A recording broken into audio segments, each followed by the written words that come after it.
सबको बहुत बहुत जय श्री कृष्ण, जय सिया राम, जय श्रीमन नारायण।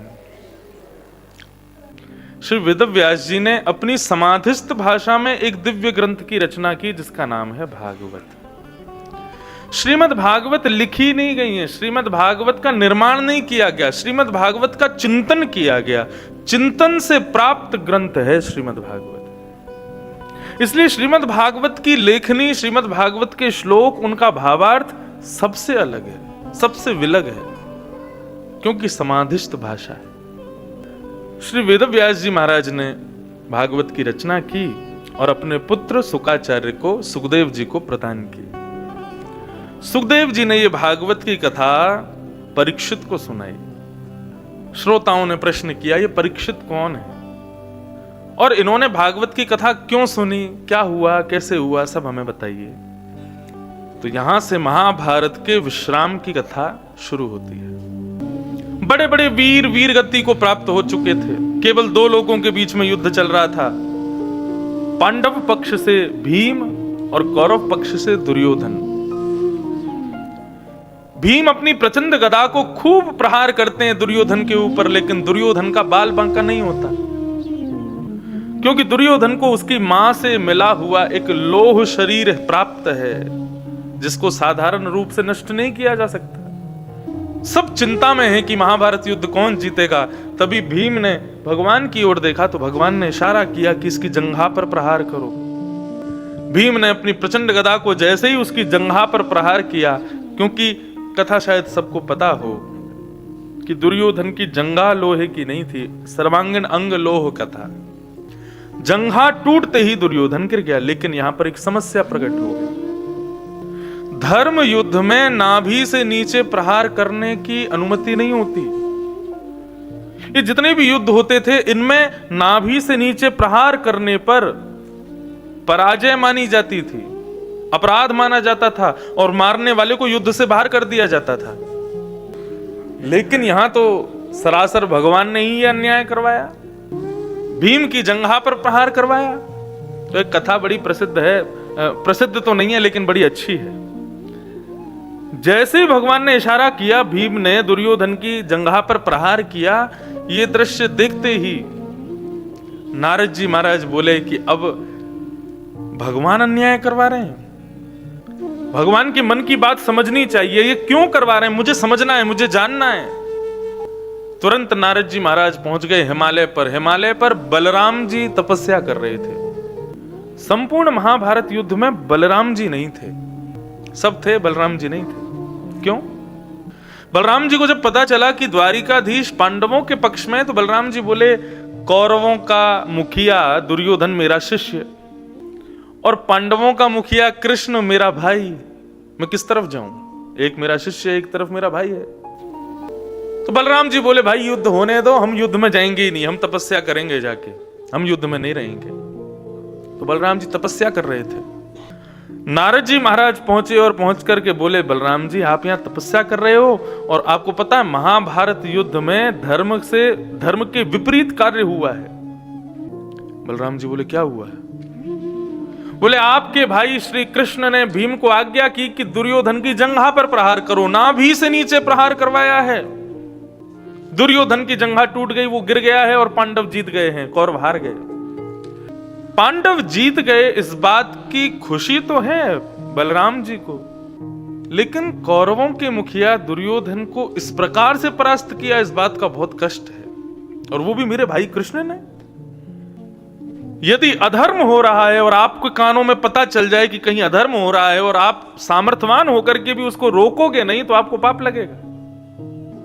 यदि आपको पता है कि आपके घर के आसपास कहीं बहुत बड़ा अनर्थ हो रहा है, अधर्म हो रहा है, और आप चाहो तो जाकर के उसको रोक सकते हो, तो आपको रोकना चाहिए। यदि नहीं रोकोगे, कान बंद करके घर में बैठोगे, तो आपको भी पाप लगेगा, उसका पाप आपको भोगना पड़ेगा। बलराम जी बोले, मुझे पता ना चलता और मैं ना जाता तो कोई बात नहीं थी, लेकिन अब पता चल गया और अब अगर नहीं गया तो मुझे अपराध लगेगा।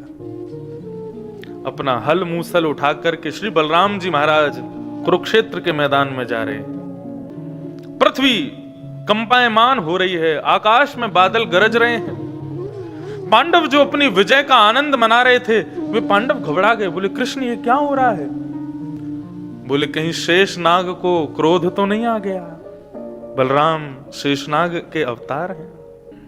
तभी भगवान ने देखा कि दूर से ही नीलमणि चमक रही है और मानो वो नीलमणि तेज रूप धारण करके कुरुक्षेत्र की मैदान की ओर आ रही है। सभी पांडव भगवान के चरणों में बैठ गए। बोले प्रभु रक्षा करो।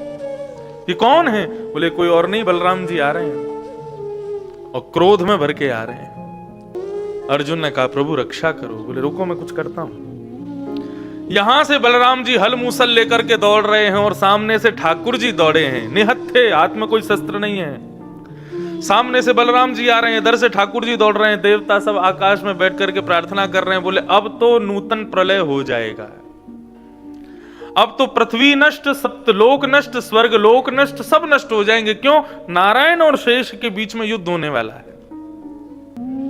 बलराम जी हल मूसल लेकर के दौड़ रहे हैं, ठाकुर जी बिना किसी शस्त्र के दौड़ रहे हैं। सब टकटकी लगा करके देख रहे हैं क्या होगा क्या होगा क्या होगा। जैसे ही दोनों एक दूसरे के समीप आए तो भगवान ने अपनी विशिष्ट बुद्धि की युक्ति का प्रयोग किया और बलराम जी के थोड़े समीप जाते ही ठाकुर जी जमीन पर दंडवत हो गए और बलराम जी को प्रणाम करने लगे। जैसे ही ठाकुर जी को जमीन पर लेटे देखा, प्रणाम करते देखा, बलराम जी का क्रोध शांत हो गया। हल मूसल दूर फेंक दिए और दौड़ करके गए और कन्हैया को उठा करके अपने हृदय से लगा लिया, अपने हृदय से लगा लिया। आकाश में खड़े देवता सब पुष्प वृष्टि करने लगे, भगवान की बुद्धि की पराकाष्ठा को प्रणाम करने लगे।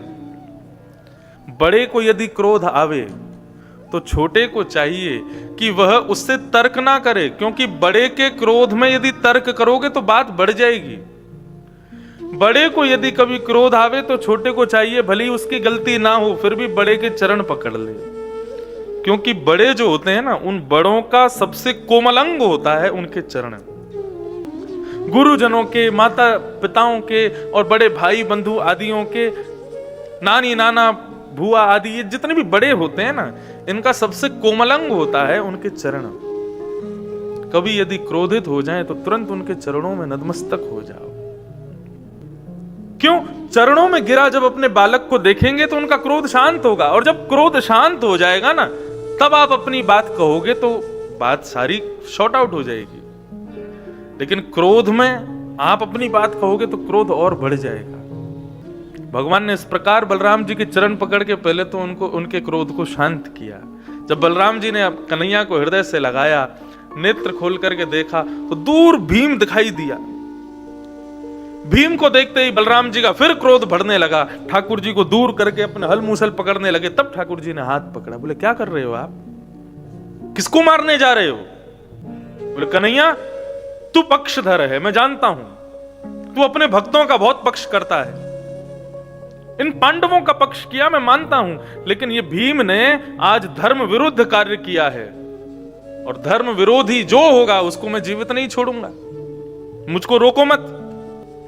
भगवान बोले किस धर्म की बात कर रहे हो आप? अरे धर्म युद्ध में नाभि से नीचे प्रहार करना मना है और भीम ने दुर्योधन की जंघा पर प्रहार किया। बोले अच्छा, आज आपको धर्म की याद आ रही है? भरी सभा में जब दुशासन, दुर्योधन आदि जब द्रौपदी को चीरहरण कर रहे थे, तब आप कहां चले गए थे? तब अपनी बहन के चीर को बढ़ाने के लिए आप क्यों नहीं आए? ये दुर्योधन दुशासन से कह रहा था भरी सभा में, अरे दुशासन इसको निर्वस्त्र कर दे और निर्वस्त्र करके मेरी जंघा पर बिठा दे।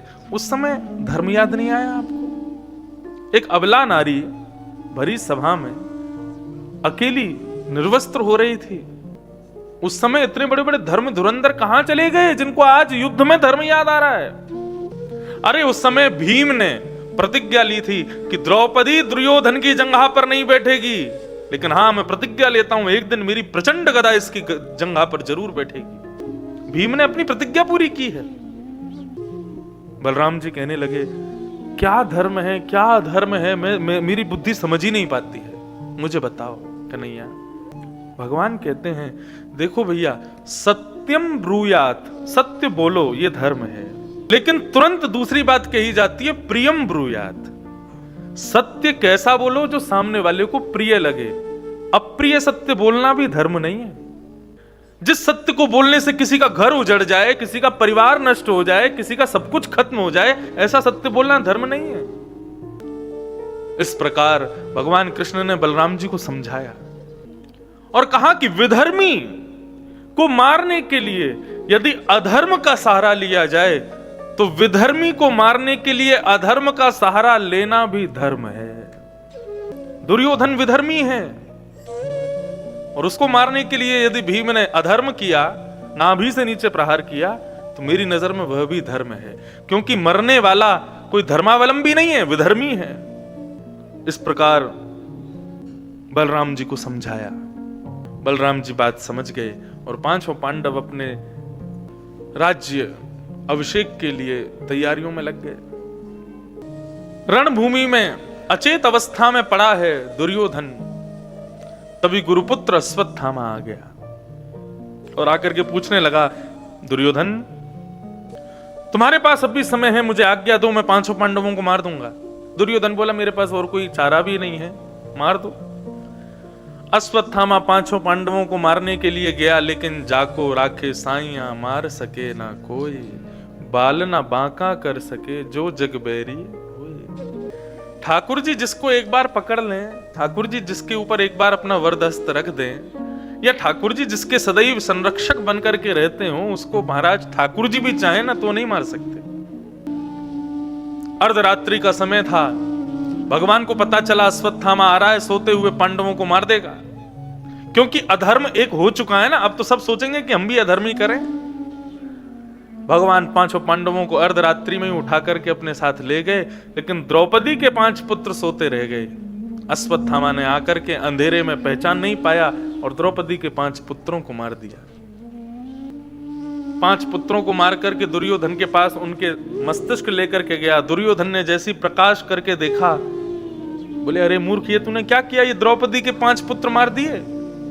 अब हमारे कुल में कोई पिंडदान करने वाला भी नहीं बचा।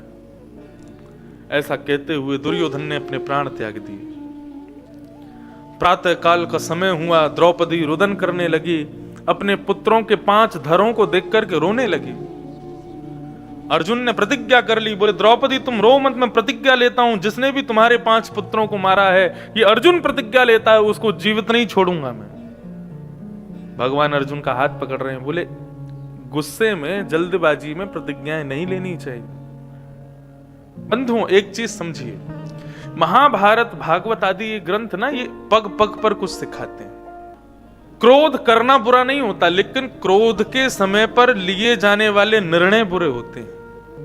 क्रोध के समय पर लिए जाने वाले जो आपकी प्रतिज्ञाएं होती है ना, वो आपको बाद में पछतावा होता है, मैंने ऐसा क्यों कर दिया। इसलिए एक चीज करो, जब भी क्रोध आए ना, क्रोध आने दो, फटने दो ज्वालामुखी, लेकिन मुख से एक शब्द मत बोलो, बस मौनमास्ताम, शांत हो जाओ।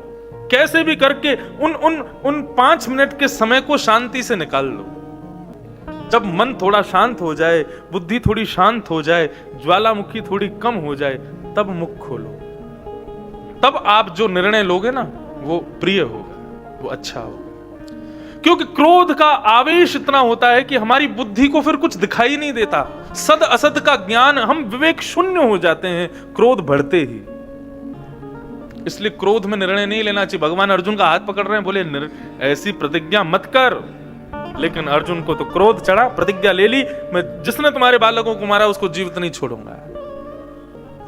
3 लोग महाभारत युद्ध के बाद बचे थे। अश्वत्थामा के शिविर की ओर भगवान रथ लेकर के जाने लगे। अश्वत्थामा को जैसे ही पता चला कि अर्जुन और कृष्ण दोनों आ रहे हैं, वो अपना शिविर छोड़ करके दौड़ने लगा। भगवान ने आज्ञा की, अर्जुन, यही है बालकों का हत्यारा, तुम्हारे डर के मारे दौड़ रहा है, भाग रहा है, इसी ने मारा है द्रौपदी के 5 पुत्रों को। भगवान की आज्ञा मान करके उसी के पीछे अर्जुन और कृष्ण जाने लगे। तभी अश्वत्थामा ने ब्रह्मास्त्र छोड़ दिया। उस ब्रह्मास्त्र को अपनी ओर आते देख अर्जुन घबरा गए। ब्रह्मास्त्र कोई बाण की तरह आपका स्पर्श नहीं करता, या बाण की तरह आपके पास नहीं आता। ये तो हमने टीवियों में, सीरियल्स में हमने देखा कि ब्रह्मास्त्र चला, महाराज ज्वालामुखी की तरह आया, आकर के लग गया आदमी को, ऐसा नहीं। ब्रह्मास्त्र का एक रूप गुरुजनों से मैंने सुना। ब्रह्मास्त्र का रूप कैसा होता है? ब्रह्मास्त्र को खाली धनुष पर अभिमंत्रित करके जैसे ही छोड़ा जाता है, जिसका स्मरण करके छोड़ा जाता है, उस व्यक्ति को द्वितीय सूर्य दिखाई देने लगते हैं। मतलब एक सूर्य तो आकाश में है, उसको दूसरे सूर्य दिखाई देते हैं, और वो द्वितीय सूर्य इतने तेजोमय होते हैं कि उनके तेजों में से, उनके तेज प्रकाश से जिसके लिए ब्रह्मास्त्र छोड़ा गया है उसका शरीर जलने लगता है, और धीरे धीरे तड़प तड़प करके वो व्यक्ति जल जल करके मर जाता है। ये होता है ब्रह्मास्त्र, सबसे खतरनाक है। क्यों? जिसके लिए छोड़ा गया वो बच ही नहीं पाएगा, कोई साधन ही नहीं है बचने का। अर्जुन भगवान के चरणों में गिर गए, बोले प्रभु ये ब्रह्मास्त्र मुझे जला रहा है, आप आज्ञा कीजिए। हे कृष्ण मेरी रक्षा करो, हे महाबाहो मेरी रक्षा करो। भगवान ने कहा ब्रह्मास्त्र को नष्ट करना है तो तुम भी ब्रह्मास्त्र छोड़ो। दोनों ब्रह्मास्त्र आपस में टकरा जाएंगे, दोनों ब्रह्मास्त्र का तेज आपस में टकरा करके नष्ट हो जाएगा। अर्जुन ने भी ब्रह्मास्त्र छोड़ा, दोनों ब्रह्मास्त्र नष्ट हुए। अर्जुन दौड़ करके गए, अश्वत्थामा के केश पकड़ लिए, उसके हाथ पैरों को बांध करके अपने रथ से बांध दिया और ले आए हस्तिनापुर में। द्रौपदी को जैसे ही पता चला कि गुरुपुत्र ने मेरे पुत्रों को मारा, उसको बंदी बना करके अर्जुन लेकर के आए हैं, तो द्रौपदी ने अर्जुन को प्रणाम करते हुए निवेदन किया, हे अर्जुन, जिस गुरु ने धनुष उठाना सिखाया, जिस गुरु ने बाण चलाना सिखाया, जिस गुरु ने धर्म युद्ध में खड़ा होना सिखाया, उस गुरु को तो हमने महाभारत युद्ध में मार दिया। अब कम से कम गुरु के उपकार के रूप में उनके पुत्र को तो छोड़ दो, इसको मत मारो। ये ब्राह्मण है, ये गुरु है, इसको मारने का अधिकार हम क्षत्रियों का नहीं है, इसको मत मारो, इसको छोड़ दो। बंधुओं बहुत ध्यान से सुनिएगा, भगवान को मानव के अंदर जो जो गुण प्रिय लगते हैं, उन अनंत गुणों में एक सर्वश्रेष्ठ गुण है क्षमाशीलता। क्षमा भगवान की पत्नी है। जैसे कोई बहुत धनवान होता है तो उसके प्रति कभी कभी मन में भाव आता है कि भगवान इससे बड़े प्रसन्न है, तभी ये बहुत धनवान है, लक्ष्मीवान है। क्यों? भगवान की बड़ी कृपा है इसके ऊपर। ऐसे ही यदि कोई व्यक्ति क्षमावान हो ना, उसके प्रति भी यही भावना रखना कि भगवान इससे बड़े प्रसन्न है। भगवान की प्रसन्नता का यह फलस्वरूप है कि मानव के भीतर क्षमाशीलता आती है। क्षमा धर्म के 10 लक्षणों में दूसरा लक्षण है क्षमा। धृति क्षमा दमोस्तेयम। क्षमा मतलब किसी ने कुछ गलत किया लेकिन आपने उसको माफ कर दिया। लेकिन कई लोग इस बात को कहते हैं, बोले महाराज जी किसी ने यदि कुछ गलत किया और आपने उसको क्षमा कर दिया तो उसको अपनी गलती का एहसास तो हुआ ही नहीं। हम उस व्यक्ति को दंड देते हैं, उस व्यक्ति पर चिल्लाते हैं, उसको मारते हैं या जो कुछ भी करते हैं, कम इसलिए करते हैं ताकि उसको अपनी गलती का अनुभव हो कि मैंने बहुत बड़ी गलती की। लेकिन हम किसी को क्षमा कर देते हैं तो ऐसा व्यक्ति तो फिर अपनी गलती का अनुभव कर ही नहीं पाया, उसको तो पता ही नहीं चला कि मैंने कुछ गलत किया। जब धर्म के 10 लक्षणों पर वृहद चर्चा, एक बार वृंदावन में एक स्थान है कोकिल साई, बहुत सुंदर स्थान है बिहारी जी मंदिर के पास में। तो जब दूसरी वेव आई थी कोविड की, तब वहां पर 4 दिन तक दशकम धर्म लक्षणम, 10 धर्म के लक्षणों पर चर्चा हुई थी। तब क्षमा का जब भाव पढ़ा 2-4 जगह पर, तो क्षमा का एक भाव ये समझ में आया कि व्यक्ति अपराधी पर यदि क्षमा कर दे तो ऐसा नहीं है कि उसको उसके अपराध का दंड नहीं मिलेगा। आप नहीं दोगे तो क्या हुआ, उसको प्रकृति दंड देती है। हम कभी कभी कहते हैं ना कोई बात नहीं भगवान देख रहा है, इतना बोलना भी एक प्रकार से क्रोध करना जैसा होता है। अरे भैया हम तो कुछ नहीं कहते, भगवान सब देख रहे हैं, उसके 1000 हाथ हैं, 1000 आंख हैं, उसको सब दिखता है, किसी कोई छुपा नहीं है। ये भी आदमी क्रोध में ही बोलता है। लेकिन वास्तविकता यह है कि आप यदि किसी अपराधी को क्षमा करते हैं तो प्रकृति उसको नहीं छोड़ती, प्रकृति उसको दंड देती है। एक बार एक नाव में 10 विद्यार्थी बैठ करके नाव पार कर रहे थे, गुरुजी संग में बैठे थे। तो एक बालक के सिर पे बाल नहीं थे क्या, उसका मुंडन हुआ था। तो जब छोटे विद्यार्थी बालक होते हैं, एक आध का मुंडन हो जाए तो बाकी के बाल वाले विद्यार्थी उसको खूब छेड़ते हैं। कभी उसके सिर पर तबला बजा देंगे, कभी उसके सिर पे कुछ ऐसे मार देंगे, कभी पानी फेंक देंगे, ऐसा करते हैं।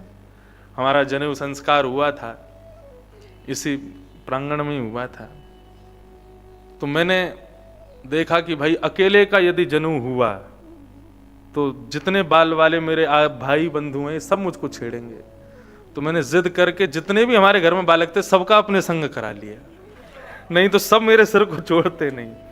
तो हमारे चाचा ताऊ जी के जितने बच्चे सबका अपने संग, कम से कम 11-12 बच्चों का, बेचारे रो रहे थे जब उनके बाल कट रहे थे। मैंने कहा अब अच्छा है, क्योंकि अकेला मैं गंजा हुआ तो ये मेरे को छोड़ेंगे नहीं। यदि किसी के अपराध को आप क्षमा करते हो तो आप अपने क्रोध को प्रकृति को दे देते हो और प्रकृति उसको छोड़ती नहीं है, फिर एक ना एक दिन उसको नष्ट करेगी।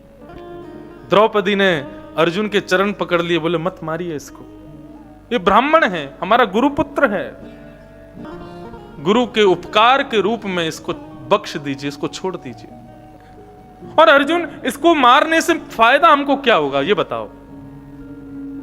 क्या मेरे 5 पुत्र जीवित हो जाएंगे? नहीं होंगे ना। मेरे 5 पुत्र जीवित नहीं होंगे तो फिर इसको मारना क्यों? और दूसरी बात, इनकी मां के बारे में सोचो। अर्जुन बोला इसने सोचा बच्चों की मां के बारे में? इसने तो 5 को मार दिया। बोले उसने नहीं सोचा, लेकिन जिन 5 बालकों को इसने मारा उसकी मां के 5 बालक तो चले गए, लेकिन 5 पति तो हैं।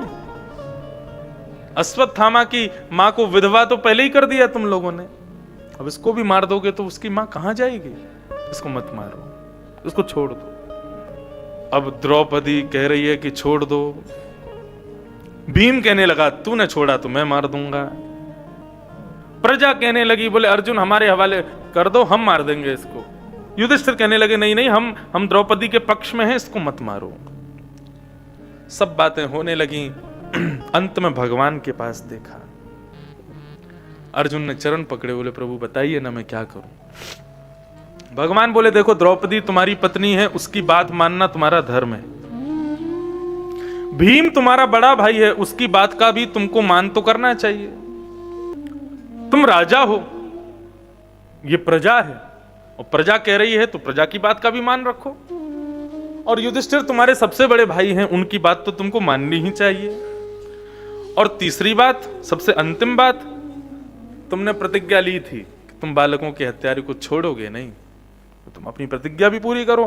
क्योंकि क्षत्रिय यदि प्रतिज्ञा कर ले और पूरा ना करे तो उसको 2500-2000 वर्ष के लिए नरक जाना पड़ता है। अब करो, क्या करोगे? अर्जुन सिर पकड़ के बैठ गया, बोले मैं क्या करूं, मैं तो बड़ा बंधन में पड़ गया, ये ब्राह्मण है, क्या करूं, कैसे करूं? तब भगवान ने कहा ब्राह्मण कैसा भी क्यों ना हो उसको मारना नहीं चाहिए, और बालकों का हत्यारा कोई भी क्यों ना हो उसको छोड़ना नहीं चाहिए। और ज्यादा पहेली बन गई। अंत तो गत्वा भगवान के चरणों में प्रणाम किया, बोले प्रभु मार्ग बताइए ना, अब बहुत समय हो गया। तब भगवान ने इशारे में समझा दिया, बोले कि अर्जुन, प्रतिष्ठित व्यक्ति का भरे समाज में अपमान ही उसका वध होता है।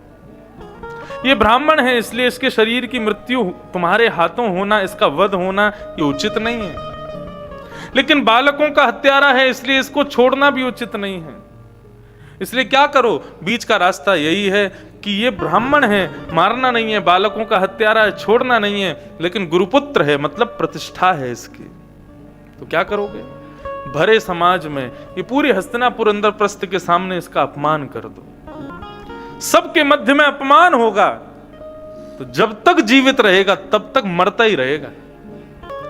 और भरी सभा के सामने आधी दाढ़ी मूछ मूड़ करके, उसके आधे केशों को उड़ा करके, और सबसे बड़ी बात ब्राह्मण की शिखा, उस शिखा का छेदन करके, मणिम जहार मूर्धन्यम, ब्रह्म तेज की मणि। ऐसा एक बार पूज्य पिताजी महाराज की प्रयाग में कथा चल रही थी, कुंभ में मैं भी गया था। तब किसी ने प्रश्न लिख करके पिताजी को भेजा, ये ब्रह्म तेज की मणि केवल अश्वत्थामा के पास थी? पिताजी ने उसका विवेचन किया कि ये ब्रह्म तेज की मणि प्रत्येक ब्राह्मण के पास है। प्रत्येक ब्राह्मण के मस्तिष्क में ब्रह्म तेज की मणि होती है।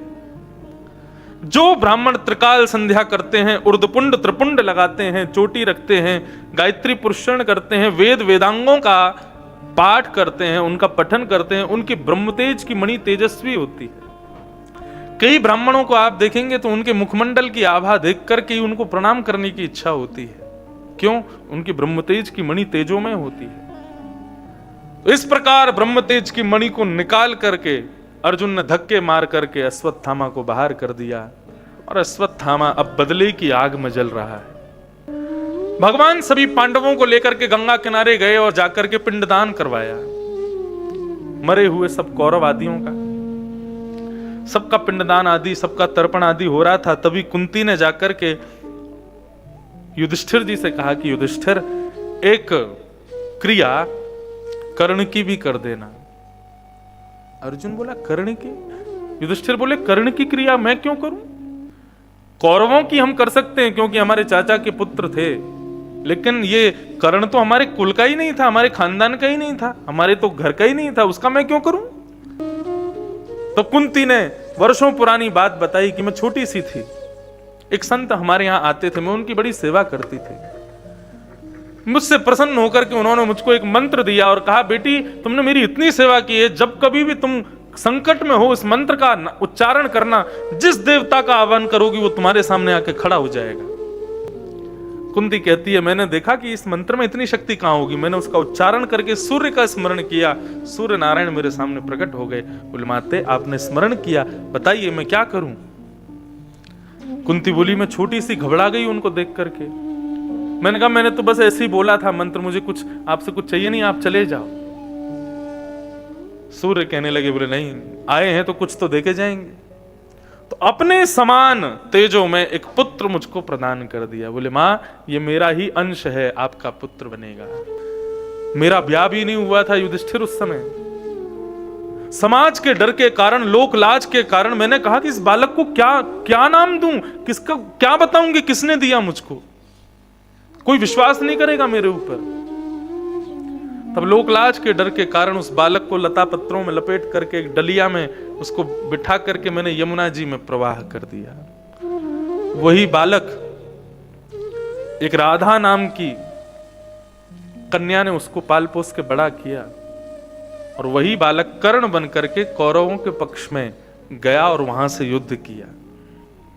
महाभारत युद्ध में मेरे ही बालकों ने उसको मार दिया, वो मेरा पुत्र था।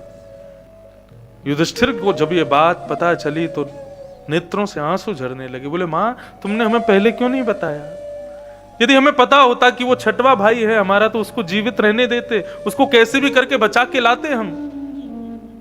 आपने बहुत बड़ा अपराध किया मां हमसे ये छुपा के। मैं श्राप देता हूं, आज के बाद कोई भी कन्या माता अपने हृदय में गंभीर बात को अपने परिवार से छुपा नहीं पाएगी, उसको बताना ही पड़ेगा।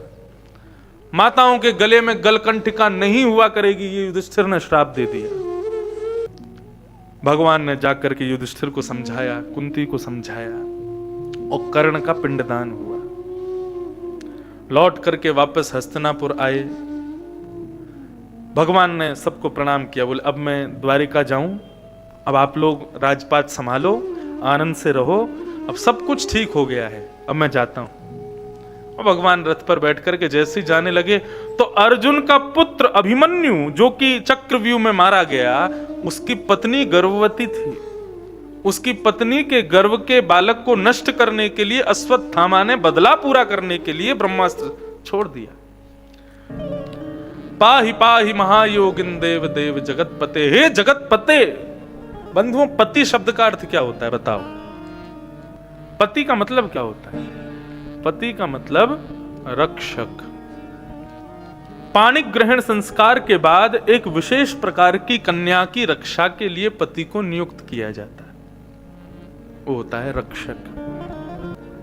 अभिमन्यु की पत्नी उत्तरा जब दौड़ करके जा रही है तो वहां उत्तरा के बड़े ससुर जी युधिष्ठिर खड़े हैं, उसके सगे ससुर जी अर्जुन खड़े हैं, भीम खड़े हैं, लेकिन वो किसी के पास नहीं गई।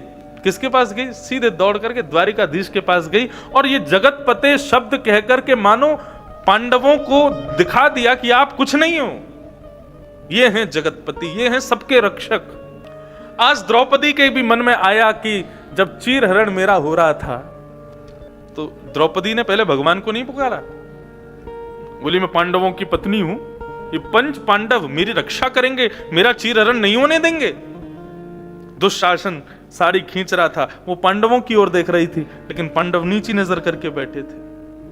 जब पांडवों से रक्षा नहीं मिली तब द्रौपदी ने भीष्म, पितामह, द्रोणाचार्य आदियों की ओर देखा, ये मेरी रक्षा करेंगे। लेकिन जब बूढ़े बुजुर्ग भी अपनी नीची नजर करके बैठ गए तब द्रौपदी ने अपना बल लगाया, मैं क्षत्रिय नारी हूं, अपनी रक्षा स्वयं करूंगी। लेकिन जब अपना बल भी काम नहीं आया, जब सब जगह से हार गई, तब अंत में ठाकुर जी को पुकारा। इन कौरवों का अत्याचार तुमको दिख नहीं रहा है क्या कन्हैया? कहां हो तुम? प्रकट हो जाओ हे कन्हैया। जब भुजाएं उठा करके ठाकुर जी को पुकारा, एक क्षण में ठाकुर जी वस्त्र बन करके प्रकट हो गए।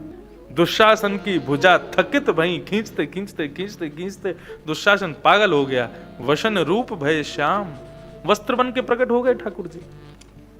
उत्तरा ने भगवान को पुकारा।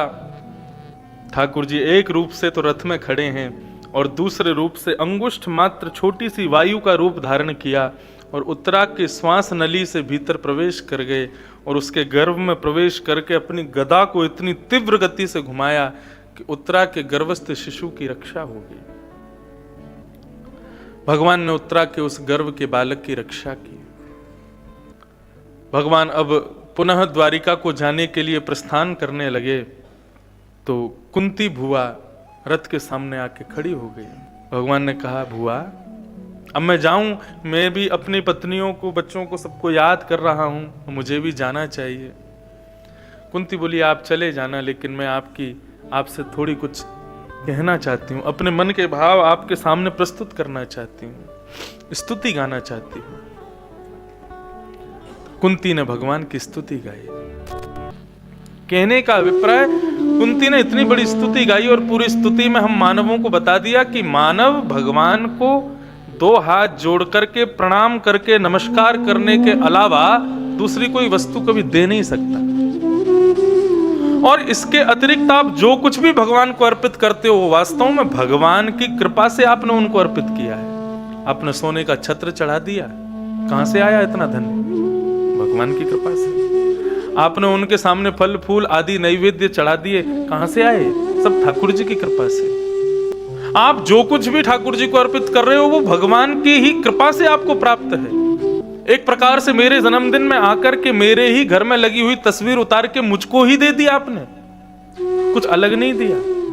लेकिन कोई व्यक्ति बैठ करके ठाकुर जी श्री राधा रमन लाल के सामने बैठ करके दो भुजाएं जोड़ करके एक टक उनको निहार करके नमन का मतलब क्या होता है? न मन।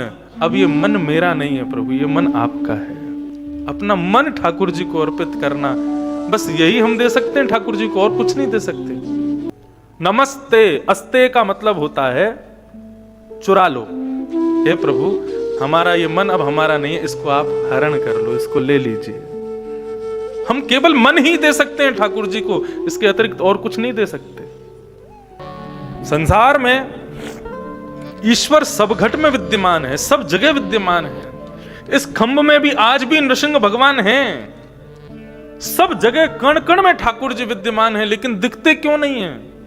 बोले क्योंकि हम लोग माया में इतने रमे हुए हैं, माया में इतने घुले हुए हैं कि हमको संसार में ठाकुर जी का दर्शन होता नहीं।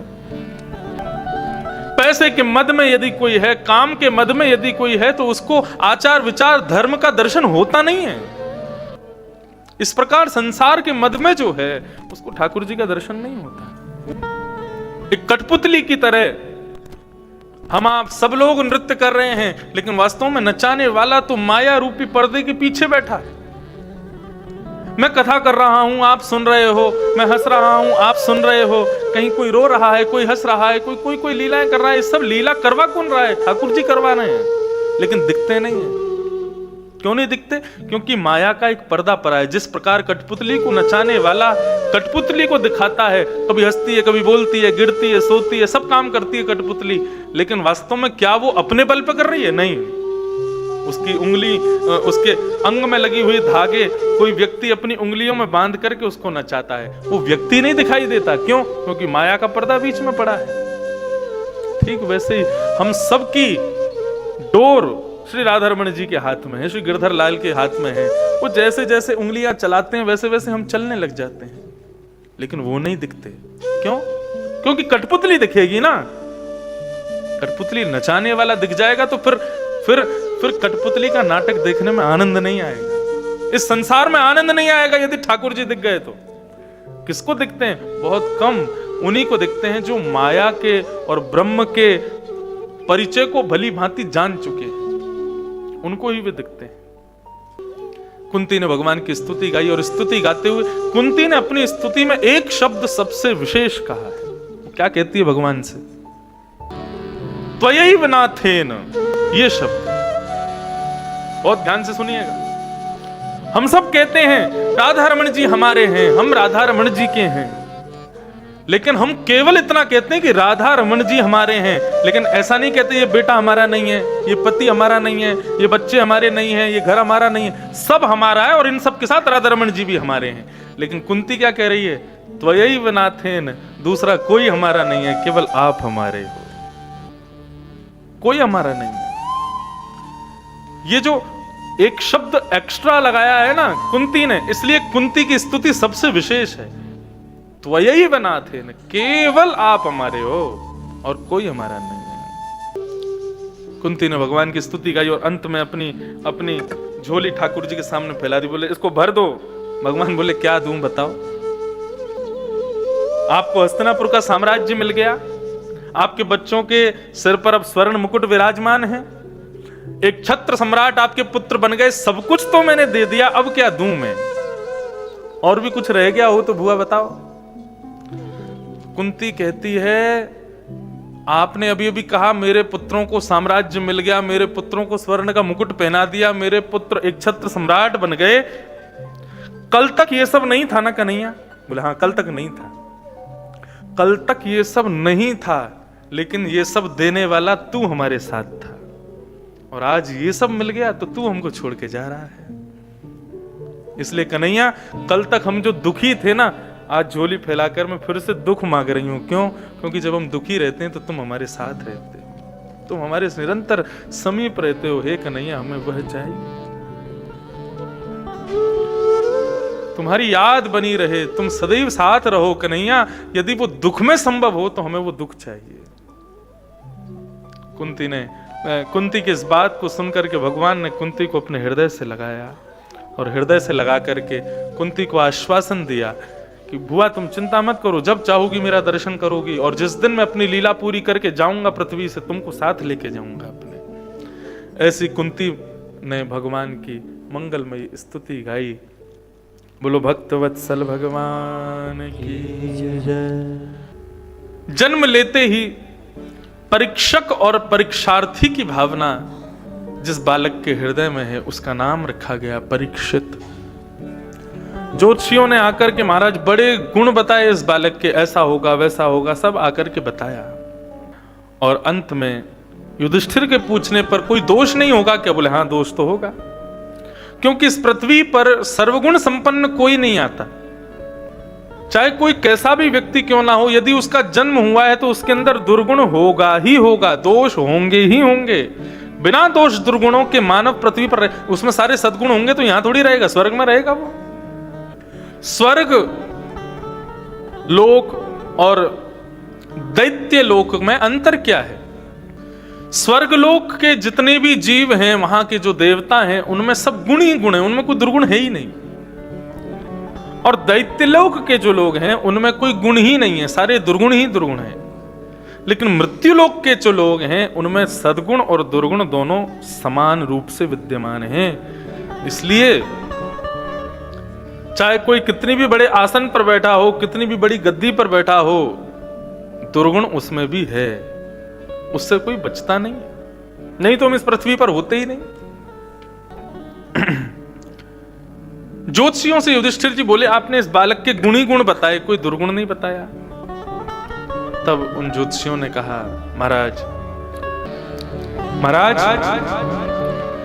इस बालक की मृत्यु एक तक्षक सर्प के डंसन से होगी, अकाल मृत्यु होगी, ऐसा शास्त्रों ने बताया। मैंने बड़े लोगों से भी सुना कि सर्प का डसा हुआ व्यक्ति स्वर्ग चला जाएगा, पाप किए होंगे तो नरक चला जाएगा, लेकिन उसको वैकुंठ की प्राप्ति नहीं होती। सर्प के दंशन वाले व्यक्ति का पुनर्जन्म होगा ही होगा, निश्चित है। बाकी किसी की मृत्यु हो जाए तो वो दोबारा पृथ्वी में जन्म लेगा, इस बात की कोई गारंटी नहीं, लेकिन सर्प दंशन से मृत्यु होने वाले व्यक्ति की पुनर्जन्म जरूर होगा, क्योंकि वो मुक्त नहीं हो सकता। अब उसके पीछे कारण क्या है ये तो गुरुजन जाने, पूछूंगा कभी। तक्षक सर्प के दंशन से मरेगा, ये सुनकर के युधिष्ठिर जी बड़े निराश हो गए, क्योंकि सर्प दंशन जो होता है ना, ये किसी ना किसी अपराध के कारण भी होता है। और तक्षक सर्प का दंशन तो तभी होता है जब किसी ब्राह्मण का अपराध होता है। ब्राह्मण के अपराध करेगा इसीलिए इसको तक्षक सर्प डसेगा। ये बात सोच करके युधिष्ठिर जी बड़ी चिंता करने लगे, इसका मतलब ये ब्राह्मणों का अपराध करेगा इसीलिए इसको तक्षक सर्प डसेगा। लेकिन तभी ब्राह्मणों ने कहा आप चिंता मत करो, वही ब्राह्मण जिनका ये अपराध करेगा, अपमान करेगा, वो उन्हीं की कृपा से इसको भगवान की मंगलमयी कथा प्राप्त होगी, और भगवान की मंगलमयी कथा सुनते हुए उनके ही चरणों को प्राप्त हो जाएगा, मतलब मुक्त हो जाएगा। यह भी भागवत की महिमा है कि सर्प के दंशन से मृत्यु होने वाले व्यक्ति के निमित्त भागवत पाठ करा लिया जाए तो वो मुक्त हो जाएगा। धीरे धीरे वो बालक बड़ा हुआ, भगवान टोपी कुर्ता लेकर के आए, उस बालक को देखने आए, उसके लिए सामग्री लेके आए, लौट करके वापस जाने लगे तो अर्जुन भगवान को छोड़ने के लिए गए। अच्छा, महाभारत में कथा थोड़ी सी अलग है। महाभारत की कथा ऐसी है कि जब उत्तरा ने उस बालक को जन्म दिया तो जिस बालक की भगवान ने गर्भ में ब्रह्मास्त्र से रक्षा कर ली, तो ब्रह्मास्त्र उसके जन्म लेने का इंतजार कर रहा था। बोले गर्भ में तो मैंने तुझे छोड़ दिया, लेकिन तू जन्म लेगा तो तुझे छोड़ूंगा नहीं। जैसे ही उस बालक ने जन्म लिया तो ब्रह्मास्त्र के तेज से वो बालक नष्ट हो गया, और तभी भगवान पहुंचे थे उस बालक को मिलने के लिए, देखने के लिए। तो उत्तरा की गोद में वो बालक मृतक अवस्था में था। भगवान आए, आकर के उत्तरा से कहने लगे उत्तरा क्या हुआ? तो उत्तरा रोने लगी, उसके नेत्रों से अश्रुधार बहने लगे, और उत्तरा ने वहां पर एक संबोधन किया। क्या? ये नहीं कहा कि अभिमन्यु का बालक मर गया, अर्जुन का नाती मर गया, हे प्रभु आपका नाती, परीक्षित नाती लगा ना भगवान का, बोले आपका नाती नहीं रहा। उसने ऐसा नहीं कहा। उत्तरा क्या कहती है? आपका सहोदर भ्राता अब जीवित नहीं है। मतलब मां के गर्भ में दो बालक जब एक साथ रहते हैं ना, जुड़वा, उनको आपस में क्या कहा जाता है? जैसे हम कहते हैं जुड़वा भाई हैं, दोनों ट्विंस हैं, ऐसे उनको संस्कृत भाषा में कहें तो सहोदर भ्राता, अपनी मातृ गर्भ में अपने भाई के साथ जो रहा हो उसको सहोदर कहते हैं। उत्तरा कह रही आपका सहोदर भाई जीवित नहीं है। ये बात सुनकर के ठाकुर जी के नेत्र सजल हो। कुछ क्षण के लिए ही सही, ठाकुर जी आप मेरे गर्भ में गए थे तो ये आपका भाई भी हुआ इस नाते, और आप मेरे पुत्र भी हुए, आपका सहोदर भाई जीवित नहीं है। ये बात सुनकर के भगवान को इतनी करुणा हुई, इतनी करुणा हुई, ठाकुर जी ने उस बालक को गोद में लिया, और गोद में लेकर के नेत्र बंद करके भगवान ने अपनी समस्त मायावी विद्याओं को आदेश किया, यदि महाभारत युद्ध में मैंने अर्जुन के निष्पक्ष प्रेम से सेवा की हो, निष्पक्ष प्रेम से उसका साथ दिया हो, तो मेरे निष्पक्ष प्रेम के फल के स्वरूप ये बालक जीवित हो जाए। और जैसे ही भगवान ने ये बात कही, देखते ही उस बालक ने नेत्र खोल ली और वो जीवित हो गया। वो है परीक्षित। ऐसी कथा महाभारत में। भगवान टोपी कुर्ता लेकर के आए, बालक को दिया सामग्री, उत्तरा को आशीर्वाद दिया, 2-4 दिन इंद्रप्रस्थ में रहे, वापस द्वारिका जाने लगे तो अर्जुन भगवान को छोड़ने के लिए गया। छोड़ने को गया, महीनों बीत गए, लौट करके नहीं आया। जहां अर्जुन 15 दिन में आ जाता था, आज महीनों बीत गए, आया नहीं। युधिष्ठिर जी को अपशकुन होने लगा। आज प्रातःकाल उठते ही युधिष्ठिर जी ने सूर्य को देखा तो सूर्य उदयमान नहीं लग रहा, ऐसा लग रहा सूर्य अस्त होने वाला है। लक्ष्मी नारायण भगवान की सेवा करने के लिए मंदिर में गए तो नारायण के नेत्रों से अश्रुधार बह रही है। घुड़साले के जितने भी घोड़े हैं वे समस्त घोड़े उतावले बैठे हैं, मानो अभी अपनी रस्सी खोल करके भाग जाएंगे।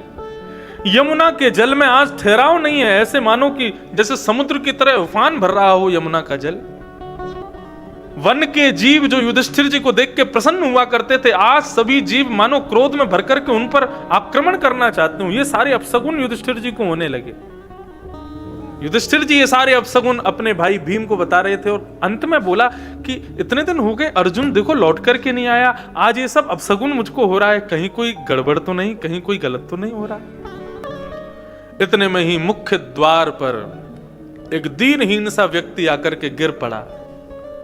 उसके सिर पर मुकुट नहीं था, कवच नहीं थे, धनुष बाण हाथ में नहीं थे, मुख पर मानो जिसने किसी ने कालीत पोत दी हो।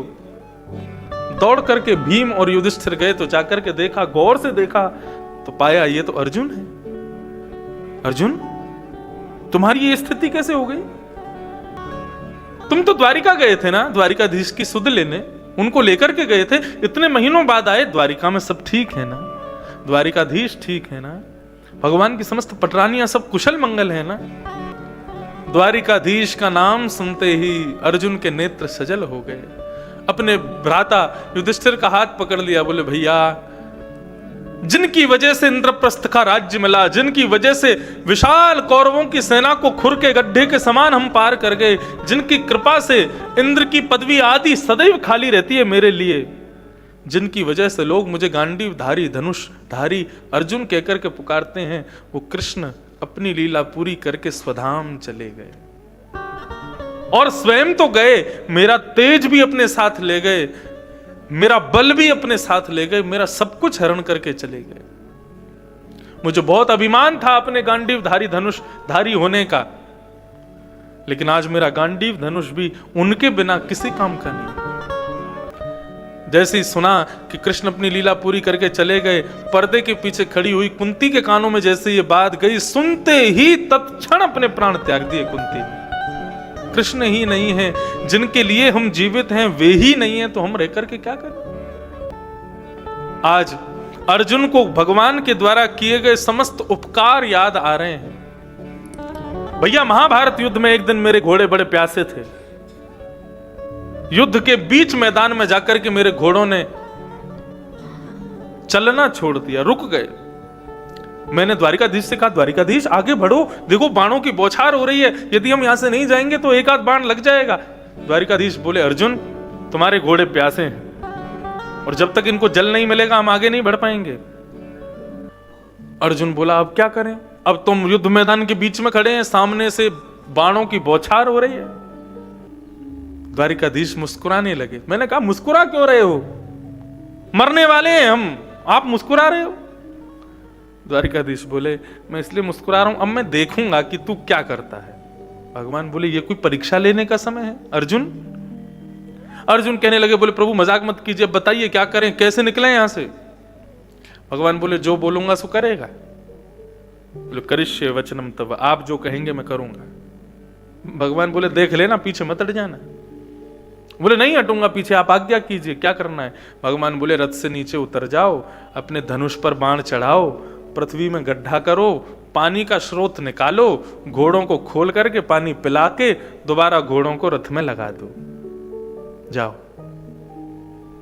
ये बात कहां कह रहे हैं? बीच महाभारत के युद्ध में, जहां पर सामने दुर्योधन, दुशासन, भीष्म पितामह, द्रोणाचार्य, कृपाचार्य सब बाण तान करके बैठे केवल अर्जुन को मारने के लिए, वहां ये बात कह रहे हैं।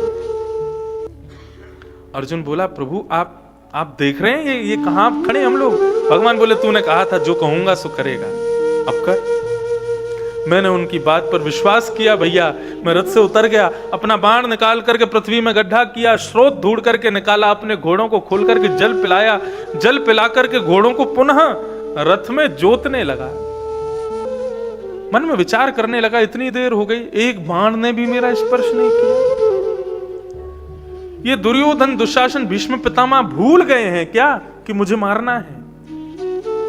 ये मुझे मार क्यों नहीं रहे हैं? मैंने जैसे ही पीछे मुड़कर के कौरवों की सेना की ओर देखा तो दुर्योधन, दुशासन आदि सब मूर्ति के समान खड़े हैं, मुझे देख रहे हैं, बाण पकड़ के खड़े हैं, लेकिन एक भी व्यक्ति बाण छोड़ नहीं रहा है। तभी मैंने देखा, ये मार क्यों नहीं रहे हैं? मेरे रथ की ओर देख रहे हैं, मुझे देख रहे हैं, मेरे सारथी को देख रहे हैं, लेकिन मार क्यों नहीं रहे? तभी अर्जुन के मन में आया, सारथी को तो देखो जरा क्या कर रहा है। पीछे मुड़ करके देखा तो द्वारिकाधीश कृष्ण शंख चक्र गदा पद्म धारण करके चतुर्भुज रूप में खड़े हुए हैं। अपने सौंदर्य को ऐसा बिखेर रखा है कि उनकी सुंदरता को देखने में समस्त कौरवों की सेना व्यस्त हो गई, भूल गई कि हमको अर्जुन को मारना है। अपने सुंदरता के सागर को प्रकट कर दिया, जिस पर मोहित हो गए कौरव, भूल गए कि अर्जुन नीचे घूम रहा है। अपने स्वरूप मात्र से कौरवों की सेना की आयु का हरण करने वाले वो कृष्ण हमें छोड़ करके चले गए। वंचितो हम महाराज हरिणाम बंधु रूपिणः, चले गए। आज अनंत उपकार भगवान के याद आ रहे थे। पांडवों ने अपने राजकीय वस्त्रों का त्याग कर दिया। छोटे से नन्हे से परीक्षित को राज्य गद्दी पर बिठा करके उसके बगल में मुकुट को रख दिया। ब्राह्मणों को प्रणाम करते हुए कहा, इस बालक से आप राज्यपाट करवाइएगा और हम पांचों पांडव द्रौपदी के साथ अब यहां नहीं रहेंगे। जो कृष्ण का दिया है वो तब ही तो भोगेंगे जब कृष्ण हो, जब कृष्ण ही नहीं है तो यहां रह करके क्या फायदा। पांचों पांडव अपने राजपाट को त्याग करके स्वर्गारोहण को चले गए। बोलो भक्तवत्सल भगवान की जय। मैं बंधुओं कथाओं में बताया करता हूं, ये पंच पांडव मानव के पंच गुण हैं। द्रौपदी मानव का छठवां गुण है। ये 6 गुण जिसके अंदर होते हैं ठाकुर जी उसकी सदैव रक्षा करते हैं। युधिष्ठिर, भीम, अर्जुन, नकुल, सहदेव। युधिष्ठिर यानी कि धर्म, भीम यानी कि बल, अर्जुन यानी कि मन, सहदेव यानी कि बुद्धि, नकुल यानी कि स्वरूप। इन पांचों में से यदि एक भी गुण आपके पास है, आप धर्मवान हो, आप बलवान हो, आप मनवान हो, आप बुद्धिमान हो, आप स्वरूपवान हो, इन पांचों के साथ में पत्नी इनकी एक ही है, द्रौपदी। द्रौपदी यानी कि दया। जो अपने बालकों के हत्यारे को भी मुक्त करने के लिए कहे वो दया ही तो है। यदि धर्मवान हो तो दया चाहिए, यदि बलवान हो तो दया चाहिए, यदि मनवान हो तो दया चाहिए, बुद्धिमान हो तो दया चाहिए और स्वरूपवान हो तो भी दया चाहिए। यदि इन 5 गुणों के साथ में दया आपके पास है तो आपके महाभारत युद्ध के रथ के सारथी श्री कृष्ण बन जाएंगे। हम सब महाभारत कर रहे हैं बंधुओं, हम सबकी महाभारत चल रही है, सबकी अलग अलग महाभारत चल रही है, सब लड़ रहे हैं। अपने शरीर रूपी रथ पर आरूढ़ होकर के हम भी इस महाभारत के सैन्य युद्ध में लड़ रहे हैं, लेकिन हम कौरव हैं कि हम पांडव हैं ये हमें नहीं पता, बस हम लड़ रहे हैं।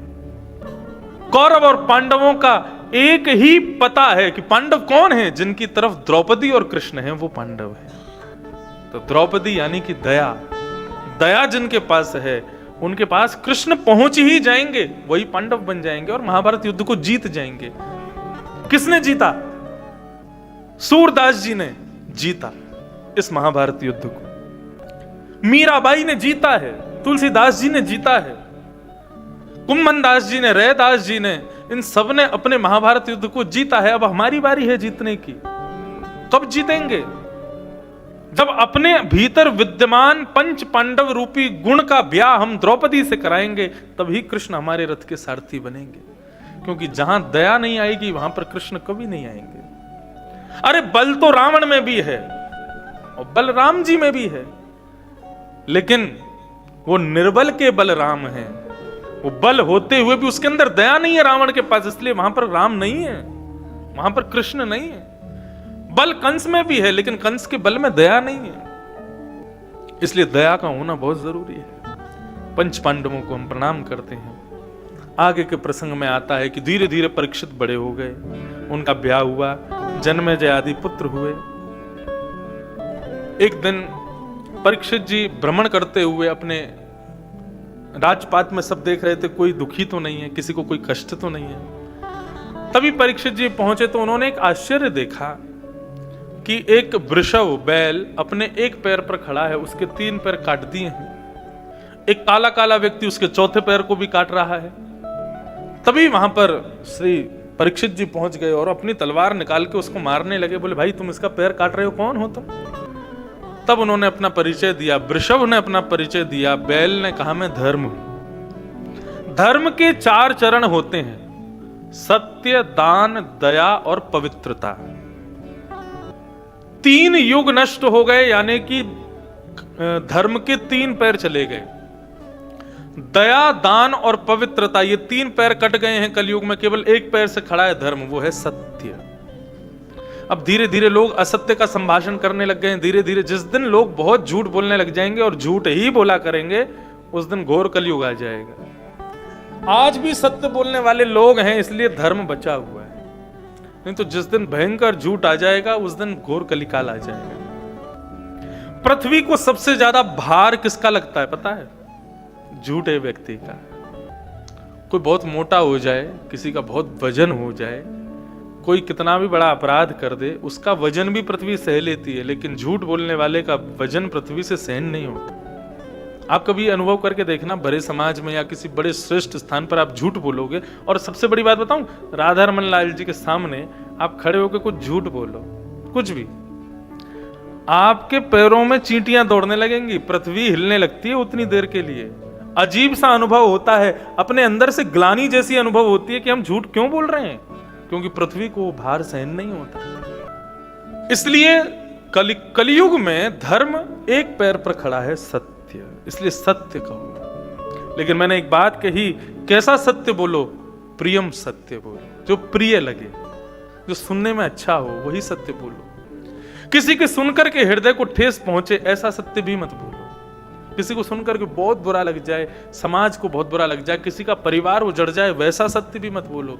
कैसा सत्य बोलो? प्रिय सत्य बोलो। काले काले व्यक्ति से पूछा, भाई तुम कौन हो? बोले कि मैं कलयुग हूं। सतयुग जाता है, त्रेता, त्रेता जाता है, द्वापर आता है, द्वापर गया, मेरी बारी में कलयुग हूं। मैं इसका चौथा पैर काट रहा हूं। धीरे धीरे लोग असत्य का सहारा लेंगे, तभी तो घनघोर कलयुग आएगा। अभी तो ऐसा बताते हैं कलयुग छोटा सा है, अभी बालक है, अभी तो उसकी युवावस्था आएगी। भगवान की बड़ी कृपा है कि हम लोगों का जन्म अभी हो गया है, क्योंकि आगामी 100 साल बाद का जो जीवन है ना, वो खतरनाक होने वाला है, बहुत भयावह है। इसलिए भैया इसी जन्म में ही भजन कर करा के चले जाओ, दोबारा आने की जरूरत नहीं है पृथ्वी पे। क्योंकि हमारे जो आगामी हमारे जो वंश के लोग होंगे ना, नाती पोती संती आदि जो भी हमारे बाद होने वाले हैं, भगवान बचाएगा उनको। बहुत बुरा समय आने वाला है आगे, अभी आ गया, बहुत हद तक तो हम लोग देख ही रहे हैं क्या क्या हो रहा है दुनिया में। लेकिन इसका भी, ये तो कुछ नहीं है, अभी ट्रेलर चल रहा है पिक्चर का, अभी तो पिक्चर शुरू होगी 100 साल बाद, 100, 150, 200 साल बाद। श्रीमद् भागवत में घनघोर प्रलय कब आएगा इसका वर्णन किया गया, तो उसमें कलयुग का, घनघोर कलयुग का रूप बताया। मैं उसका वर्णन नहीं कर सकता व्यासपीठ पर। ये जो मांस भक्षी लोग हैं ना, इतना सुन लीजिए बस कि मांस खाने के लिए जानवर नहीं बचेंगे, तो क्या करेंगे? एक दूसरे को खाना शुरू कर देंगे, राक्षस बन जाएंगे। और आज भी कितने देश हैं अपने इस पृथ्वी पर, वहां पे खाते हैं, इंसानों को खा जाते हैं। ये बात अलग है कि बड़ों को नहीं खाते, छोटों को खा जाते हैं, ऐसे देश हैं कई। ऐसी स्थिति हो जाएगी। और ये जो सर्दी अभी पड़ रही है ना, ये सर्दी का नामो निशान खत्म हो जाएगा। जून जुलाई में जितनी गर्मी पड़ती है, वैसी गर्मी पड़ने लगेगी पृथ्वी पर जब घनघोर कलिकाल आएगा। क्यों? क्योंकि वर्णन है 12 सूर्य प्रकट हो जाएंगे आकाश में, 12 सूर्य इतना तपाएंगे पृथ्वी को कि एक दिन ऐसा आएगा कि समुद्र भी सूख जाएगा, जल पीने को तो बचेगा ही नहीं। इतना घनघोर कलिकाल आएगा, पृथ्वी से जल खत्म हो जाएगा, वायु खत्म हो जाएगी, वनस्पतियां खत्म हो जाएंगी। लोग कैसे घूमेंगे? आजकल तो केवल मास्क लगा के घूम रहे हैं, 100-150 साल बाद तो बिना सिलेंडर के घूम ही नहीं पाएंगे, ऑक्सीजन बचेगी ही नहीं। उसका तो चिंतन ना ही करें। वृंदावन में बैठे हैं, फाग के महीना चल रहा है, बढ़िया कथा चल रही है, अभी 50-60 साल और बचे हैं जीवन के, इनको बढ़िया भजन करके व्यतीत कर दो, पृथ्वी को प्रणाम करके जाएंगे, दोबारा नहीं आना पड़े। ये कथा हम क्यों सुनते हैं? भागवत आदि का सानिध्य हम लोग इसीलिए लेते हैं ताकि हमको पुनर्जन्म ना लेना पड़े, हमको पुनः इस पृथ्वी पर ना आना पड़े, उसी के लिए सब है। और ऐसा शास्त्रों में वर्णन है, यदि एक भी इच्छा आपकी अधूरी रह गई और आपकी मृत्यु हो गई तो आपको आना ही पड़ेगा, वो इच्छा पूरी करने आना पड़ेगा। इसलिए कोई इच्छा ही प्रकट मत करो, केवल एक ही इच्छा है हमारी कि हमको श्याम सुंदर दिखें। इसलिए भैया अभी ये जन्म मिल गया है, ठाकुर जी को खुद को दे दो, ठाकुर जी को अपना बना लो, इस दुनिया से चले जाओ, बस दोबारा आना नहीं है यहाँ पे, ये निश्चित करके रहो। और ये निश्चय यदि अभी आपने नहीं किया ना, तो फिर आगे तो इंतजार मत करो कि 50-55 में निश्चय करोगे, नहीं। आज जिन जिन लोगों ने भी कथा सुन ली है, अपनी साड़ी में, अपनी शर्ट में, अपने कुर्ते में, अपनी शॉल में, सब जगह गांठ बांध लो, अब नहीं आना दुनिया में। बस निश्चय करके अपने जीवन के इस अंतिम क्षण को, ये अंतिम क्षण ही है ये जीवन, अब तक जो किया सो कर दिया, बस छोड़ दो। अब आगे से अपना जीवन पूरा परिवर्तित करो। मुझे नहीं आना इस दुनिया में अब दोबारा, उसके लिए प्रयत्नशील हो जाओ। मैं तो अपनी कथा जब पूरी करता हूं 7वें दिन, तो पुष्प हाथ में लेके छोड़ता हूं, और मेरी अंतिम इच्छा ही है, मैं तो आऊंगा ही नहीं। मुझे पूर्ण पता है, मैं लिख के दे दूं, मैं नहीं आऊंगा अब। क्यों? इतनी कथाएं ठाकुर जी करवा रहे हैं। और जिस उम्र में बच्चे ये सोचते हैं कि हमको फ्यूचर में क्या करना है, उस उम्र में मैं कथा कर रहा हूं, तो इसका मतलब ठाकुर जी ने निश्चित करवा दिया है कि भाई इसको अब आना नहीं है। तो इसका मतलब क्या है? मैं तो नहीं आऊंगा, लेकिन मैं पुष्प छोड़ के ये भी कहता हूं, मेरी कथा में जो गलती से भी आ गया ना, उसको भी मत आने देना, आप वहीं रख लेना पास। और फिर वैकुंठ में कथा होगी, वहीं मिलेंगे हम आप सब लोग, और वहां बैठ करके जिनकी कथा जिनके बिना देखे हमने की है ना, उनको बीच में बैठा के उनको कथा सुनाएंगे, ठाकुर जी की कथा ठाकुर जी को सुनाएंगे। और जो लोग अभी जाने वाले हैं 20-25 सालों के अंदर ही, वो जाके वहाँ बढ़िया टेंट वाला खोज लेना, वहाँ पे बढ़िया होटल में रूम वूम बुक कर देना, भोजन की व्यवस्था सबकी कर देना, सब पहुँचेंगे तो सब खूब आनंद से कथा। देखो मृत्यु की चर्चा कहीं होती है तो हम क्या, भाई अभी ऐसी बात क्यों करते, मरने की बात है क्यों? यहाँ हम मरने की बात करते तो कितनी हंसी आती है, कितनी प्रसन्नता, मन में इच्छा प्रकट हो जाती है, इंतजार शुरू हो जाता है, कब होगा वो दिन, कब आएगा वो दिन कि हम जाएंगे वैकुंठ में, वहां कथा होगी। और शेष शैया पर बीच में अपने अपने हाथ की तकिया लगा करके लक्ष्मी को चरणों में बैठा के नारायण कथा सुनेंगे। ये दिन कब आएगा, उसका इंतजार है। वो कब होगा? आज निश्चय कर लो कि अब नहीं आना इस दुनिया में। अब आए हैं तो ठाकुर जी ने समझो हमको मौका दिया है, बच लो, निकल लो इस दुनिया से। अब कोई इच्छा रह ना जाए बाकी। जितनी हो सके कथाएं सुनो, सबकी कथाएं सुनो, सबका भला करो, सबका अच्छा करो। कोई तुम्हारे संग कितना भी बुरा करे सह लो, बोल कुछ दिन की बात हो रहा है, कुछ दिन ऐसे कर करके मन को समझाते रहो, निकल जाएगा समय हंसते हंसते, फिर मिलेंगे वैकुंठ में। तो बंधुओं, कलयुग का जो अंतिम चरण अभी बचा है वो है सत्य, वह भी जा रहा है। कलयुग को परीक्षित जी ने कहा मेरे राज्यपाट को छोड़ करके तुम चले जाओ। कलयुग ने कहा मैं चला जाऊंगा, लेकिन मुझे आप कुछ स्थान दे दो, मैं क्योंकि कहीं और जा नहीं सकता। आपको वचन देता हूं, आप जो जो स्थान मुझे दोगे मैं वहीं रहूंगा, उसके अलावा कहीं नहीं जाऊंगा। बंधु आश्चर्य की बात है, सच बता रहा हूं, कलयुग केवल 5 जगह पर रहता है बस। लेकिन फिर भी लोग इतना पाप करने लग गए हैं, इतने पाप में प्रवृत्त हो गए हैं। केवल 5 स्थानों से कलयुग का प्रारंभ होता है। जिसको अपना भला चाहिए इन 5 स्थानों में कभी ना जावे। कौन कौन से 5 स्थान? द्यूतम यानी कि जुआ, पानम सुरापान आदि, स्त्रीह पराई स्त्री संग, सूना यानी कि हिंसा, और 5वां स्थान दिया अनीति का धन, बिना मेहनत का धन। ये 5 स्थान कलयुग को प्रदान किए गए हैं। जिनको अपना भला चाहिए वो इन 5 स्थानों पर कभी ना जाए। कभी जुआ मत खेलो। और जुआ का एक रूप और बताऊं, शर्त लगी, शर्त कितने, 500 की लगी शर्त, ये भी जुआ है। शर्त लगानी है ना।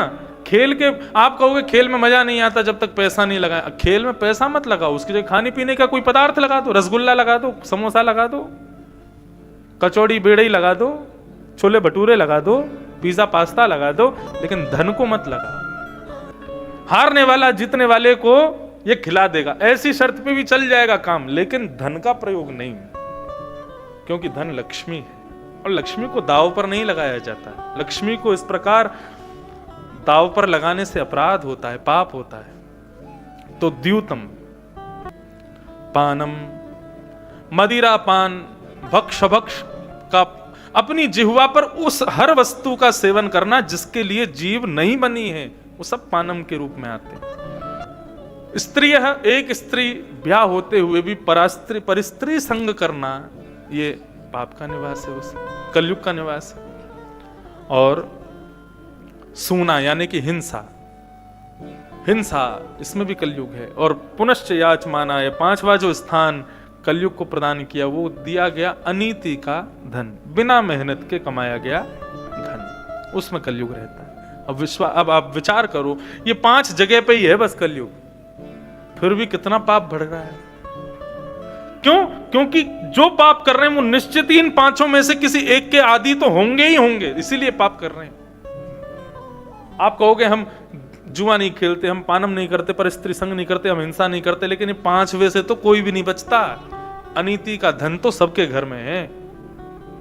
8 नवंबर 2017 16 याद है सबको, क्या हुआ था? नोटबंदी। सबके अनीति के धन अपने आप बाहर आ गए थे। जिन पे जहर खाने के पैसे नहीं थे उनके पास भी 10-10 लाख रुपए मिले। कहां से आया इतना पैसा? सबके घर में रखा है, सबके पास है अनीति का धन। तो ये अनीति का धन जो है यही हमारी बुद्धि को भ्रष्ट करता है। उसी की वजह से जो छोटे मोटे पाप हो जाते हैं ना, वो अनीति का धन ही करवाता है हमसे। भागवत में ऐसा वर्णन नहीं है, लेकिन एक संत कह रहे थे अपनी कथा में कि जब शमिक ऋषि ने श्रृंगी ने जब राजा को 7 दिन में मरने का श्राप दिया और शमिक मुनि को जब ये बात पता चली तो उन्होंने भी श्राप दे दिया। बोले मैं भी श्राप देता हूं, जो ब्राह्मण त्रिकाल संध्या नहीं करेगा, वेदांगों का पाठ नहीं करेगा, पठन नहीं करेगा, उनके भीतर श्राप देने की शक्ति नष्ट हो जाएगी। नहीं तो क्या होता? यदि ऐसा श्राप नहीं दिया होता तो आज ब्राह्मण बालक क्या करते? हाथ में जल ले लेते, कर अपनी प्रॉपर्टी मेरे नाम। अब करो क्या करोगे? नहीं तो क्या श्राप दोगे? पंगु हो जाएगा, तेरे दोनों पैर लूले पड़ जाएंगे। तो बड़ी विडंबना हो जाती महाराज। कोई प्रधानमंत्री को ही कह देता बोले अपनी पदवी छोड़ हम बैठेंगे तो बहुत अनर्थ हो जाता। इसलिए ब्राह्मण को श्राप देने की जरूरत नहीं है, सत्य बता रहे हैं। जो ब्राह्मण भगवान का मुख है, ब्राह्मणोस्य मुखमासीत, भगवान का मुख माने गए ब्राह्मण, उस ब्राह्मण का कोई अपमान मात्र कर दे, उस ब्राह्मण का कोई तिरस्कार कर दे, उस ब्राह्मण को कोई ठेस पहुंचा दे, उसको यदि बुरा लग गया ना तो उसी को श्राप समझ लेना कि इसको बुरा लग गया। श्रीमद् भागवत में वर्णन है ये बात। जब जड़ भरत रहुगण संवाद होता है, वहां रहुगण ये बात जड़ भरत जी से कहते हैं, मुझे इंद्र के वज्र से डर नहीं लगता, मुझे शिव के त्रिशूल से डर नहीं लगता, मुझे नारायण के सुदर्शन चक्र से डर नहीं लगता, मुझे डर लगता है तो केवल और केवल कोई वैष्णव ब्राह्मण उसका मुझसे अपराध ना हो जाए, मुझे उससे डर लगता है। इसलिए ब्राह्मण का अपराध मात्र कर दो, श्राप तो वो हो ही गया। फिर लगेगा क्या, वो कब लगेगा वो समय बताएगा, लेकिन किसी ब्राह्मण का अपमान मात्र कर दिया जाए तो वो श्राप ही है एक प्रकार से, आपको लग ही गया कुछ ना कुछ। गुरु के वचन अटल कर मानो, साधु समागम कीजिए, मन रे कृष्ण नाम कह लीजिए।